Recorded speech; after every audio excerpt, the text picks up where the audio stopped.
सभी देशवासियों को गिरधारी लाल गिरधर का नमस्ते, सत श्री अकाल, आदाब, जय हिंद, वंदे मातरम। आप सभी देशवासियों से आज का वीडियो मैं इसलिए संबोधन कर रहा हूँ, बना रहा हूँ आपके लिए। आपसे हमें सुझावों की अपेक्षा है। आप जैसा कि आपने सभी ने देख लिया है, जैसे जैसे 5 प्रदेशों में चुनाव हो रहे हैं, उसके बाद लोकसभा चुनावों की तैयारी हो रही है। उसके लिए आपके जो हमारे देश के मुख्य मुद्दे हैं, मुख्य समस्याएं हैं, बेरोजगारी की समस्या है, बढ़ रही महंगाई को कंट्रोल करने की समस्या है, किसानों की 14 करोड़ किसान परिवारों की एमएसपी की गारंटी की समस्या है।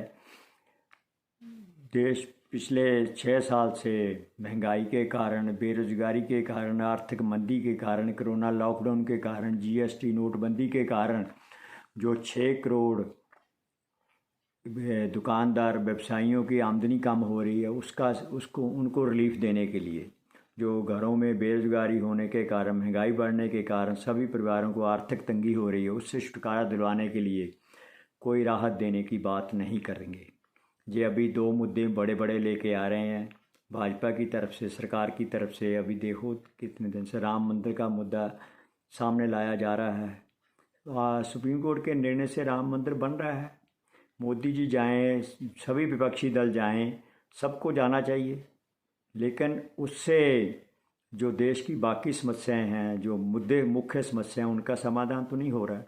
दूसरी तरफ जिन लोगों ने 10 साल राज किया है, 15 साल राज किया है, जातीय राजनीति से किया है, यादव परिवार ने किया है, मुलायम सिंह जी उनके बेटे अखिलेश ने किया है, लालू जी और उनके परिवार ने 15 साल राज किया। अभी नीतीश जी ईबीसी अति पिछड़े की राजनीति करते भाजपा के साथ 18 साल से बंगाल बिहार में राज कर चुके हैं। उसके बाद ममता बनर्जी 13 साल से हैं। करुणानिधि का परिवार तमिलनाडु में है, नवीन पटनायक जी उड़ीसा में हैं। तो आप देख ही रहे हैं, इन सब लोगों ने कर लिया। पहले उनके कम्युनिस्टों का 30 साल राज रहा बंगाल में, अभी केरला में वो भी कर रहे हैं। तो क्या देश की समस्या इन्होंने हल कर दी? नहीं करेंगे।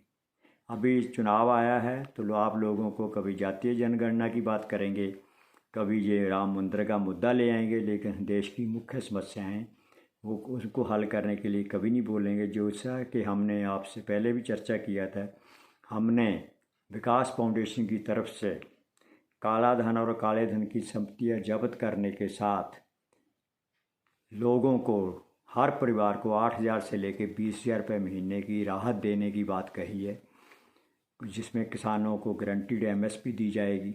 12 लाख तक की आमदनी वालों का इनकम टैक्स ख़त्म किया जाएगा। जो परिवार इनकम टैक्स नहीं देते, 24 करोड़ परिवार, उनको 5,000 रुपये महीना डायरेक्ट बैंक ट्रांसफ़र दिया जाएगा। वरिष्ठ नागरिक हैं, विकलांग व्यक्ति हैं, निराश्रित महिलाएं हैं, तलाकशुदा महिलाएं हैं, विधवाएं हैं, उनको 1,500 रुपये महीना अतिरिक्त पेंशन डायरेक्ट बैंक ट्रांसफ़र से दी जाएगी।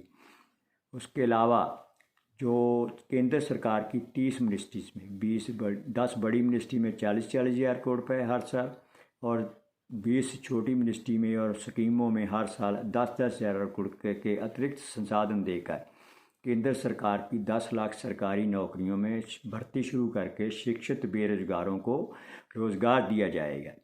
इन सब के लिए जो हमने संसाधन जुटाने की बात कही थी, उसमें हमने कहा था भी हमारे देश में 100 लाख करोड़ से लेकर 600 लाख करोड़ के काला धन और काले धन की संपत्तियां हैं। चलो, विदेशों से मोदी जी आप 112 महीने में विदेशों से काला धन नहीं ला पाए।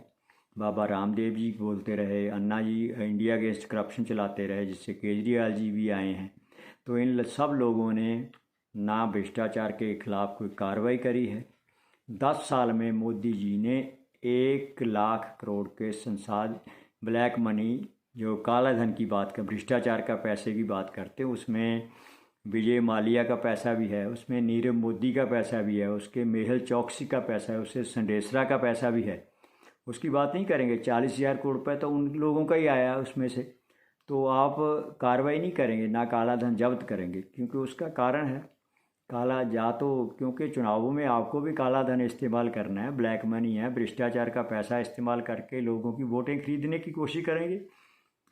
तो उसके अलावा अभी जो चर्चा कर रहे हैं, अभी गारंटियाँ दे रहे हैं, प्रियंका जी गारंटियाँ दे रहे हैं, राहुल गारंटियाँ दे रहे हैं, अशोक गहलोत गारंटियाँ दे रहे हैं, मोदी जी सबसे बड़ी कहते हैं, सबसे बड़ी गारंटी तो मैं हूँ।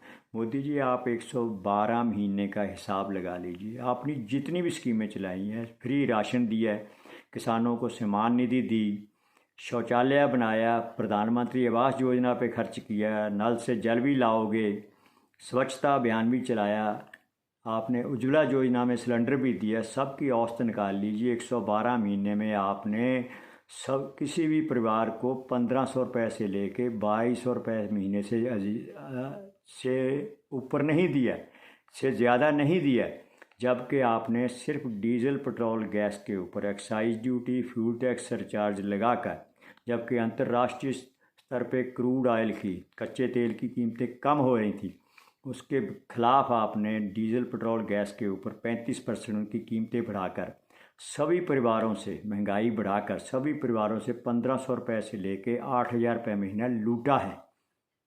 जबकि दिया है आपको, मैं 112 महीने की औसत निकाल के आप देख लेना, चर्चा करके देख लेना। आप जितने आर्थिक शास्त्री इस बात को सुन रहे हैं, किसान नेता सुन रहे हैं, आप भी सुन लीजिए, जितने व्यवसायी नेता, व्यापारी नेता सुन रहे हैं, आप सबसे मेरा निवेदन है, आप कैलकुलेट करके मोदी जी के सामने ये बात रख दीजिए, भाजपा से पूछिए। 112 महीने में आपने 1500 से लेके 2200 रुपये महीना ही दिया राहत, अगर मैक्सिमम दिया होगा।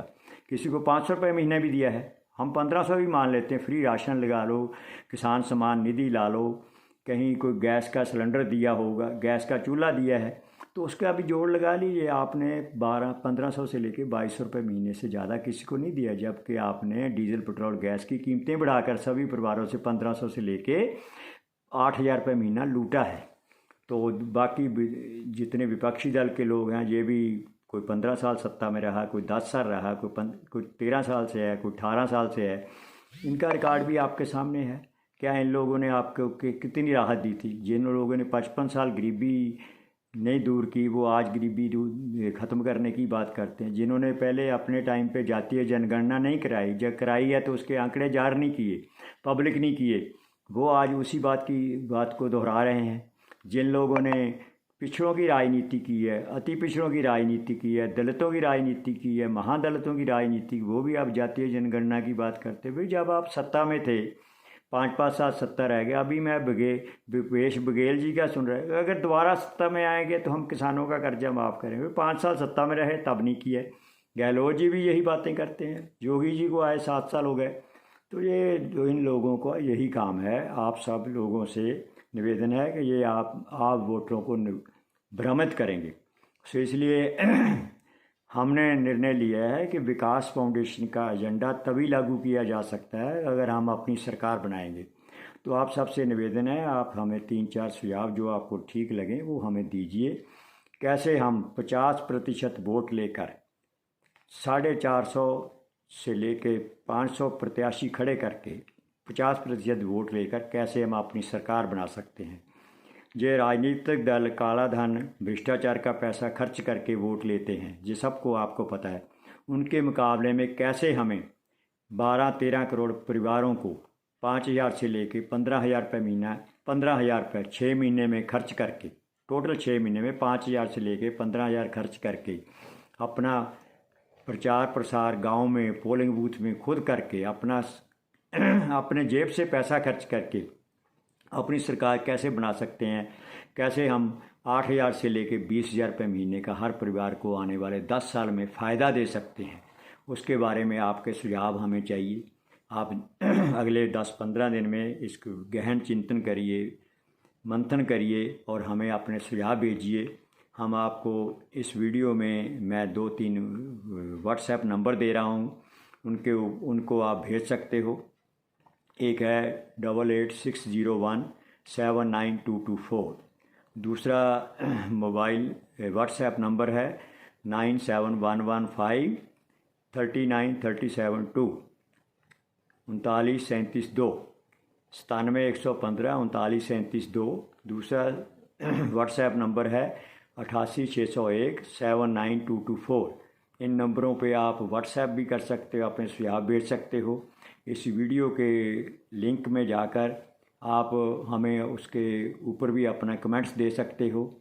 आप सबसे निवेदन करते हुए भी हमें इस देश को बदलना है। जीडीपी 12% करनी है, हर साल 2-2.5 करोड़ नए रोज़गार व्यवसाय पैदा करने हैं और अपने देश को स्वस्थ, सशक्त, समृद्ध, संपन्न और खुशहाल परिवारों वाला दुनिया का नंबर 1 कंट्री, वर्ल्ड गुरु इंडिया बनाना है। हमारा लक्ष्य है जनवरी 23 सुभाष जी की जयंती के ऊपर 2027 से पहले मोदी की तरह 2047 में नहीं, 2027 में भी हम भारत को विकसित देश बनाएंगे।